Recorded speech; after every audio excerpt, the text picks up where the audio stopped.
The Century Speaks. Local people look back over their lives in the 20th century. Programme 6. Crime and the Law. I delivered milk for Mr. Kelsall, and I used to go up there at 6 o'clock every morning, walk up and go around delivering all round Colne, and you delivered, had a gallon kit that I carried with a measure, and the jugs were on the doorstep with a saucer on top, and money and a little note, 5 eggs as well. And the money there on the doorstep in the back street. Stuff were left on the step, or else a lot of houses you just walked in, just knock on the door and walk in. The jug would be on the table, you know, and quite often a biscuit or an apple or something like that for you, you know, when you delivered the milk. People were different then. They were nice. Them days they wouldn't harm you like No, they would now. no, they Would wouldn't. they? No, I mean, you could leave your door open. Yeah. I once went on my holiday and forgot to lock my door. I did. Yeah. I did that in Milford Street. When I got home, back door. Yeah. Well, Somebody came, one of my been 12 neighbours man. come. Harry and I.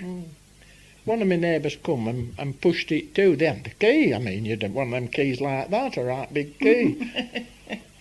We hadn't got to Yale locks then. You could leave doors open and go up street, do your shopping, go round to the co-op, and nobody would go inside to pinch out. Everybody were in the same boat. You couldn't pinch nothing off nobody. They had nothing to pinch. No. Some bad uns amongst them. We could wait to some bad uns, but we tried to sort them out, didn't we? Like, we just left them out a little bit and make them realise they're missing out. And so they become part of you see. But like nowadays, we don't chastise these people that do wrong, whereas before you give them a punch up their brooking backside, upstairs to bed, and they missed the tea and they missed the breakfast or something, you know. They realised that they'd done wrong, so they give over doing it wrong, don't they? If you did out, you'd besmirch the family name. So what used to happen, if you'd done out wrong, I used to go home and used to get a clobbering off my dad. My grandfather didn't live so far away, and he'd give you another go, you know. So there were no way we were going to get found out, because if you did, then a cauliflower ears forever. Oh, and there were no, just a gentle tap, you know, none of this here psychologist, you know, just give them a gentle talking to. Oh no, it was a good piece of leather, you know, there were no messing about. If I saw a neighbour outside and I hadn't spoken, perhaps I hadn't seen her, or you'd walk past somebody in town and you hadn't seen them, and they'd seen you, and they told your mother, I used to get a clip for that. Don't you ever walk past Mrs. So-and-so and not a spin gun. You see, things like that. But if a neighbour, if you were doing something amiss, they wouldn't hesitate to give you a crack. No. And that, what's more, you wouldn't dare go home and tell your mother, because you'd to tell her what you'd done. And you probably got another, didn't you? Another crack for doing it. Yeah, so, no, everybody and anybody with your mother and your father, in a way, they could all chastise and they could all be kind and good and look after you. It worked both ways. It worked both ways. It did. I mean, you used to do nasty things, like if you were playing out. I remember one lady, it was a shame because she lived alone and we tormented her a bit, you know, because they do sometimes. And we used to do burglar's knock on a window. The window was right on the pavement side, terrace house, and you breathed and you ran your forehead down and it squeaked. And she used to come dashing to the door, you know. We used to run away. In Barlett we used to go round and tie door handles together you know, and knock on both doors and run. And they'd both be trying to open the door. We used to do that. And old cast iron drain pipes, I don't know if you know this, but they were all cast iron drain pipes in those days. And we used to go around and get a roll of newspaper and quietly poke it up a drain pipe so far up, half a sheet of newspaper, and then light it. And it roared like hell. Did you know that? It roared like hell. Lads will know my age. And we used to call it bogey up the drain pipe. And so you push it up somebody's drain pipe, light it, and in the house it sounded like bloody house was blowing. It was, ooh, you could hear it roaring inside the house, you know. It sort of vibrated through the house. If you got some good paper up a drain pipe and lit it, it was called bogey up the drain pipe. And that was one of our tricks. Or we used to have a needle and thread it with cotton, and about 2 foot away from the needle tie a button on, and then a long length of cotton. So you had a long length of cotton that reached across the road or out of the way round a corner, whereby you stuck the pin in the window frame, pulled your cotton across the road so that the cotton was tight and the button was maybe 2 foot from the window, so that every time you swung the cotton it tapped. It was called window tapping. Did you do that, Phil?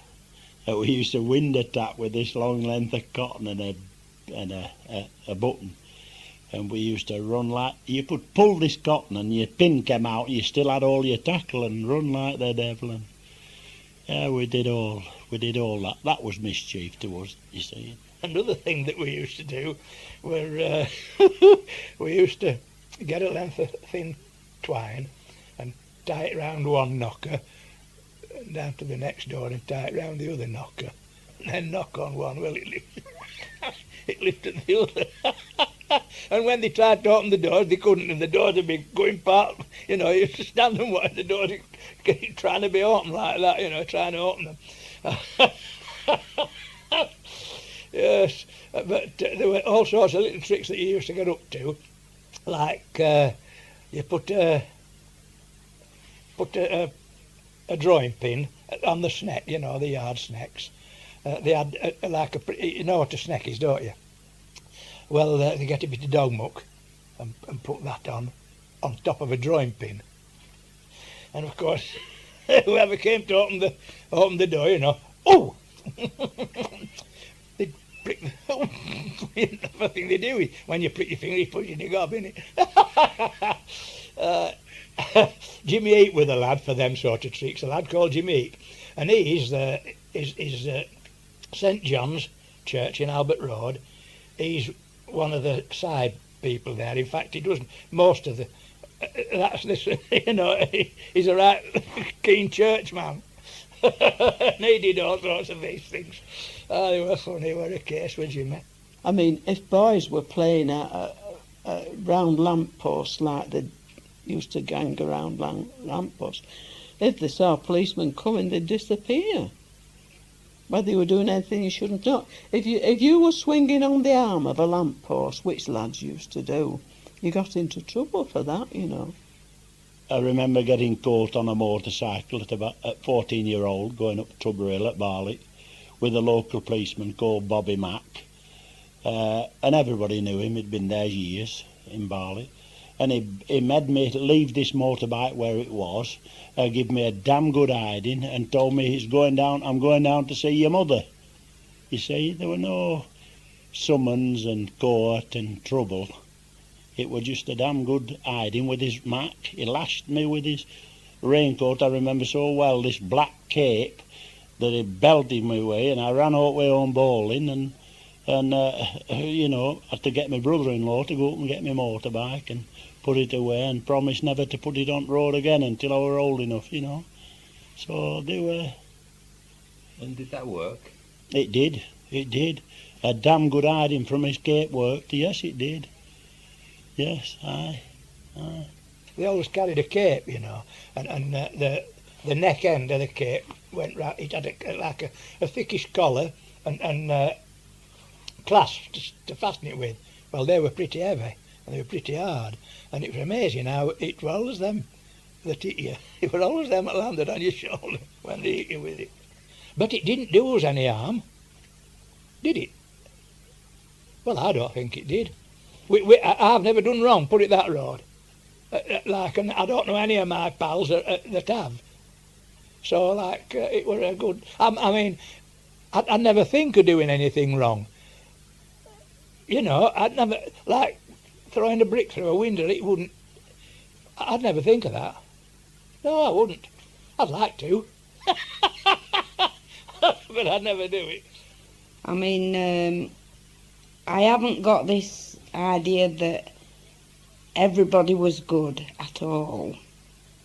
And the naughty today, I mean, there were naughty people in our time and families that didn't, obviously, teach the children right from wrong. But we were brought up okay like that. And we're all perfectly all right. None of us went down the wrong path. None of us, 7 of us, but none of us went down the wrong path, which is a great achievement, I suppose. I suppose you had the older ones. I mean, one of my sisters were really bossy, and I suppose she helped to keep us on the straight and narrow, because she used to be sorting us out, you know. I mean, I've had my own 4 children, haven't I? And my thing has always been, well, your mother had 7 children and a drunken husband. And so if she survived that without going round the bend, then you can survive your lot without going round the bend, you know. Because when I think about it, I mean, she really did. She was left on her own to bring us up, you know. So she were really the anchor, wasn't she? If we hadn't have had that mum, then it makes me wonder what maybe would have happened to us. Because dads were just, went to work, earned the money and went and spent it in a pub. I mean, I can remember him, sometimes he'd, fall in front door, falling, and I mean that, and she would just drag him far enough up lobby and kick door to and go to bed and leave him there all night. Oh, yeah, honestly, I think about it. But there were sort of lots of families like that. It wasn't like he were unique, because there were lots of men did it. They were them sort of folk, they were always stood at the doors, you know. Yeah, talking away and shouting them on. But they were always shouting and drunk and rowing, and we used to, and police were down in 2s. And we used to. They won't go in ones. No, they didn't go down on their own, they weren't allowed. Because there were some ruffians lived down Windy Bank, and that were, it were the highlight of Saturday night with that, to beat a bobby up, you know. And there were some rough pubs down there, and that were let's beat a bobby up. So they went down in 2s. Of course, the bobbies could handle themselves then, you know. They were handy lads. They were that. They didn't mess about. We used to go up to the top of Exchange Street at Saturday night. I'm saying Saturday night at 7 o'clock, past, to watch the bobbies wheeling the drunks on the trucks down Colne. They come out of the pubs in the middle of the town, which were all packed then, you know, and they were open, and they'd been in the clubs, a lot of the lads. I'm saying lads, they were men, you know, 20-odd, 30-year-old, and there were nothing else for them to do, so they've been in all the clubs through the town, and then finished up in the pubs, some of them, and the bobbies be patrolling the town. They were all walking then, and they had these 2-wheel trucks like a barrow, and they'd lay 2 or 3 of these lads that had collapsed, and wheel them down Con, and we used to watch them stood outside the selling out shop watching them out. What did they do with these drunks on these carts? Took them down to the police station, which were at the end of Queen Street then, and put them in the cells till they sobered up and then let them out. Yes, I didn't mess about. And they were not, and that was it. Then, you know, the lads, they'd come out the following morning and they'd go home and that was it. Where have you been? Police station. Oh, aye. And that was it, you know. We always had a watch out for it, Bobby. Where we lived on Bunk, what we used to call Bunk, the police station at top of the hill. And one used to stand on Brookings, what we call Brookings. He's coming, so we used to go then. We always had our lookout. Don't worry. When she's talking about watching out, most on this other side here at farm, one of the watching out businesses because they used to play pitch and toss. Oh yeah. They used to play pitch and toss, or they used to play cards in the Oh field. yeah, they did. Gambling for money in them days, you know, in the 30s, wasn't allowed. You know, and if they got a good pitch and toss school going, well, they paid for the watchmen around, you know, and the kids used to do that. They were, Because one Sunday they come from my dad, the Bobbies, and I've never liked them since, Bobbies. Because they were taking my dad away, they'd catch him playing cards in fields. A gang of them used to sit round. I've never liked them since then. But I know they're there for a purpose, but I've never liked them since then. They didn't keep him, like they just took him to, must have been police station and had a chat. They all did that though, didn't they? oh, see, a little village like this, you see, this is what's wrong with policing today. How the village was policed was a sergeant and 3 bobbies, and they were on like a rotation basis, and he still did a beat up and down the village. So the local bobby knew what were going on. He would know the local villains. Same as now, you see, you have these young uns, and the bobby who's riding past, he doesn't know no villains if he's riding past in a big Bedford van. Whereas the old one, when he sit up and big bike, he crept along and he knew them. How any crimes were committed in the area as fit their modus operandi, he had them. These lot, well, they couldn't catch a cow. He were bookies runner when it were illegal. There was no bookies at all, and it was up.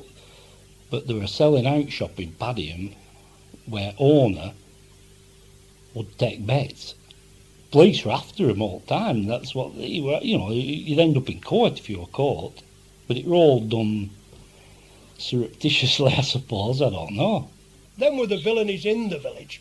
You know, the local farmer would be looked upon. Hilda's father, in particular, they kept a few pigs. They had a licence to keep a pig during the war.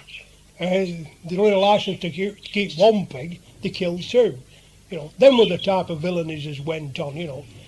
Them I don't call villainies, Phil. Them are what I call self-preservation. If a fella isn't paying you enough wage to live, you know, you've got to make your own recognizances. If he's a farmer and you've a family, I mean, take Hilda, there were 2 or 4 of them, plus his mother and father. I mean, you're not going to keep 1 pig. You're going to keep 2 and feed it off at your scraps, and you're going to eat it for Christmas, aren't you? You know, that is what I call. But the police in their days looked upon that as villainy. And you certainly weren't frightened of going out at night and stuff like that, no, were you? no, I you mean, weren't. no. I think this last, I would say 10 years, 10 there's years, been a maybe. big change. I blame drugs for a lot. A lot of the crime, It's I blame drugs drug-related, for, isn't it? yes. Mm. Yes, it's to pay for their habits. The first time I ever tried drugs, and I didn't even know I was trying it, I smoked cigarettes, and I was at a U2 concert in Belgium. And I haven't brought my cigarettes in, and I was absolutely dying for a fag. And so I'm tapping this bloke who were next to me and pointing at his cigarette, because he was Belgium and I couldn't speak English. And he gave me this, well, like half a rolled up cigarette.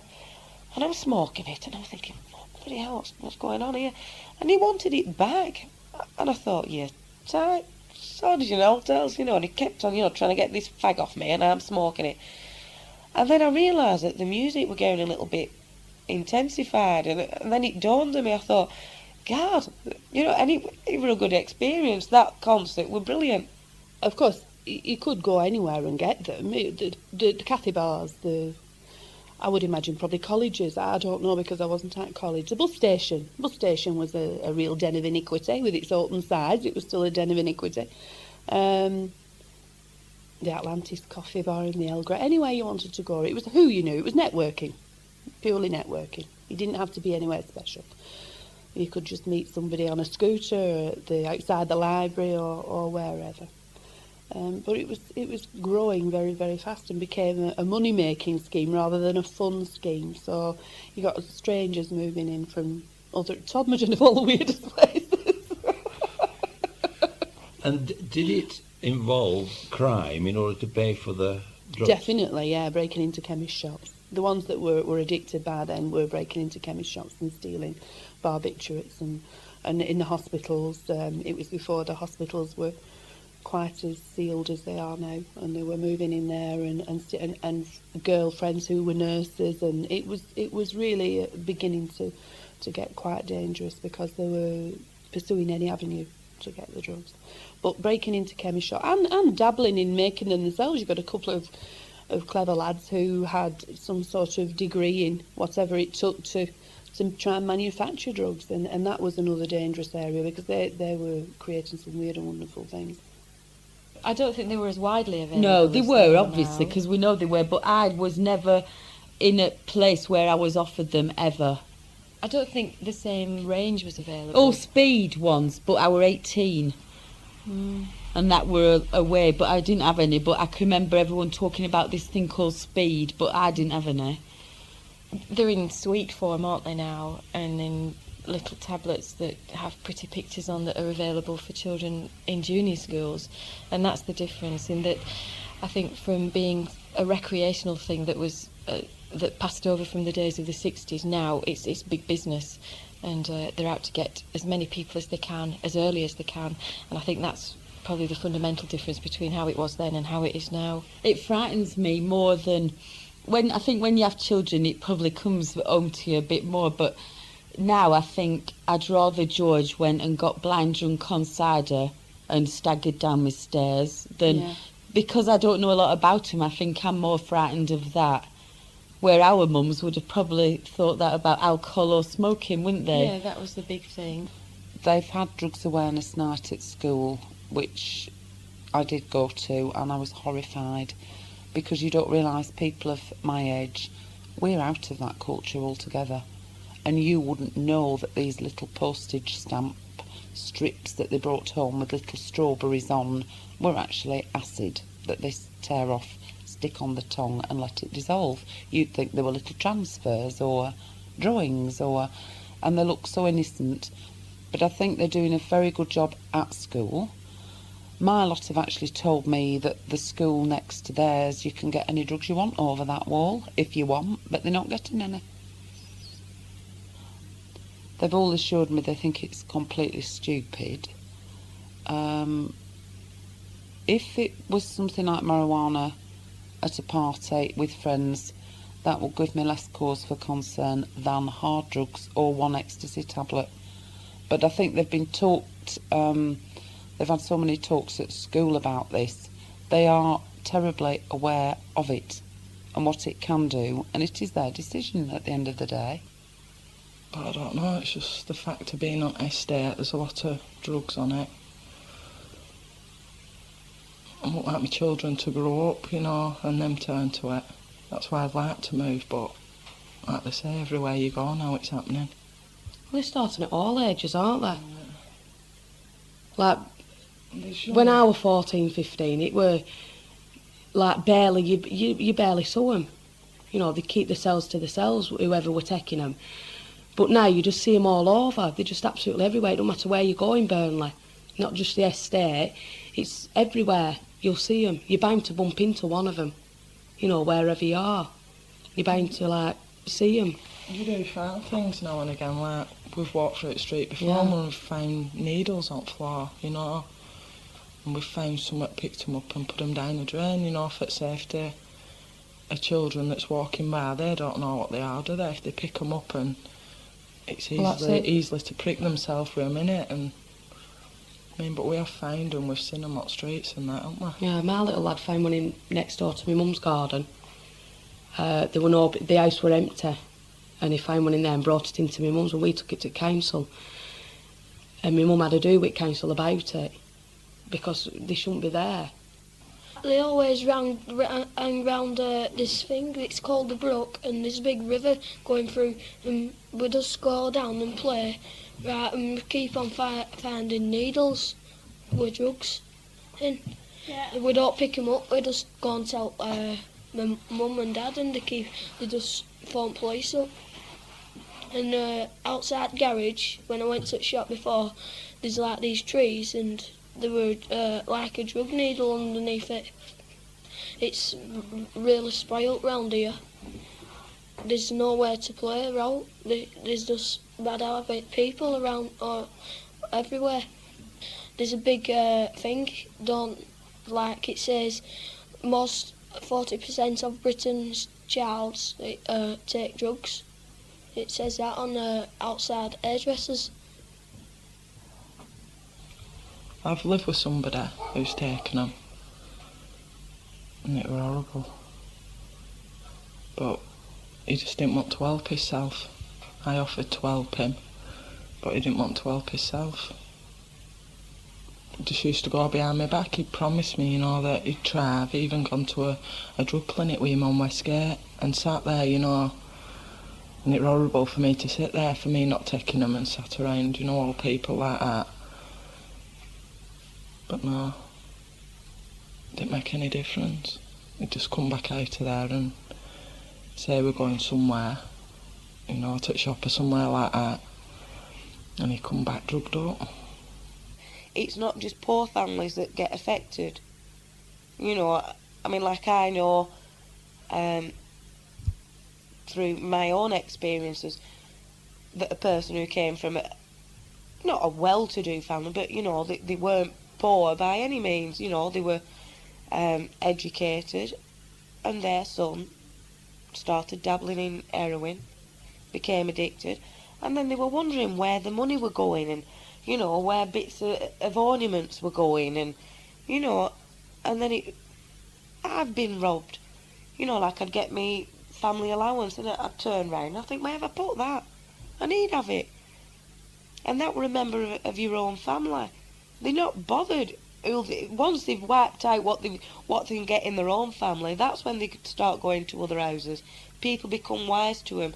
Then they've got to go and burgle places because they can't get any more out of the people they're closest to. Well, you just daren't. You just daren't leave your doors or your windows open or anything. If you move, if I went in Margaret's, we have to lock our doors. You don't leave them home because somebody will have been in and gone with stuff. There's a lot of drugs on the estates, and unfortunately, the police know where a lot of them are, a lot of the suppliers are, and they're being watched. And every now and again, they have a round up and pick them up, and within 2 or 3 days, they're back out on the streets again. Yeah. So it's just an ongoing problem all the time. There's no end in sight at all. And as far as community spirit's concerned, it's gone completely through the window. You're actually frightened of even going your own back because of that many sneak thieves in the area. Nothing's safe. You can't put washing out on a washing line. It goes. I've had a pair of Levi jeans nicked. I was livid, 501s, 57 quid they cost me, and I never give it a thought. Washing line, no, washed them. And come out, weren't an hour later, and they'd gone. And I thought, I could have kicked myself because I should have known. And that's what they do. Laura's bike's been stolen. When she was 2, she had this pram, and it were nice. And she'd playing out on back and come in for 5 minutes, and it had gone. And that's how people just see things and they take it. My sister got burgled just before Christmas. They stole everything, PCs, jewellery, all sorts. And the guy opposite them had the stuff. And he said, oh, well, I just bought it. And nothing was done. But, like when you do get burgled, the police do absolutely nothing. They do nothing. I got burgled. I thought, right, they'll take fingerprints and all. They went, no. Just fill that form in. And that were it. Gone. There's no respect for nothing today. There's no respect for parents to the children, from children to the parents, teachers, police, anybody. There's no respect anywhere today. And that's one of the main things. If we get some respect and find out what they're doing, we might do a lot better. And they shouldn't to work, aren't they? Yeah, there's no work. Yeah, there's no work for them. Well, at one time, you used to get a belt, didn't you, when you were younger? But you can't smack them. They don't smack them today, do they? Don't even do it in school. Because they can't do, can you? I mean, if I did all wrong, go out, boom. Back at even a policeman on the road, you know, if I'd done something wrong, boink. I mean, it back hasn't done us at any bed. harm, has it? It doesn't do us any harm. You don't tell your parents you'd been with a policeman. No. They'd belt you as well. They laugh in our house because I'm not... Sex and debauchery, I'm not really bothered about. Violence is the thing that I'm not keen on. So I might go in and turn something off and they're in shock and say, why do you do that for? And that's because I don't like the way they're all killing each other and cheering. I just don't like it. And having boys, they fight like mad all the time. They're always hitting each other. And these are children that have been showered with love and affection. And all they're into now is seeing how quick they can thump each other without anybody seeing. Even in church on Sunday, the priest nabbed one of them and said, I saw you thump your brother from the altar. And I said, well, actually, it was the little one who thumped the other one. He said, well, I don't care. He said, you don't mind me saying anything, do you? And I said, no, you can wallop him as well if you want. I'm scared of young lads, young men, little boys, 13, 14, 15, frightening, some of them. You know, and mine were never like that, I don't think. Have yours ever been? I always knew where mine were. You know, I don't think they ever were doing things that they do today. And I feel very sad for them when they go past my place. 3 or 4 of them in a bunch, effing and blinding with shaved heads. That's fashion, of course. But it seems that fashion tends to lend itself to a particular type of... I don't know. But I just... I think it was better when school teachers were looked up to and when they told you how your hair had to be and how it hadn't to be, rather than just letting anybody please themselves whatever they like. We've lost it, haven't we? It's gone, hasn't it, really? So what do? You can't do anything about it, can we? Except shave our heads and buy a penknife each. And it's strange, frightening. In those days, there weren't days like these. It were family life. There were no thieving and stealing. You could leave your door open. Nobody came in. We've had the best. My life has seen the best days. I'm glad I'm on my way out and not just coming in. I still think to this day that there are a lot of nice children. And it's just the odd few. But the odd few get all the publicity. I used to say to them, if you fly with the crows, you'll get shot with the crows. Because I don't care what anybody says, you have no guarantee. No matter how nice you are, or how you try and teach them, I still think you have no guarantee that they're going to turn out perfectly all right.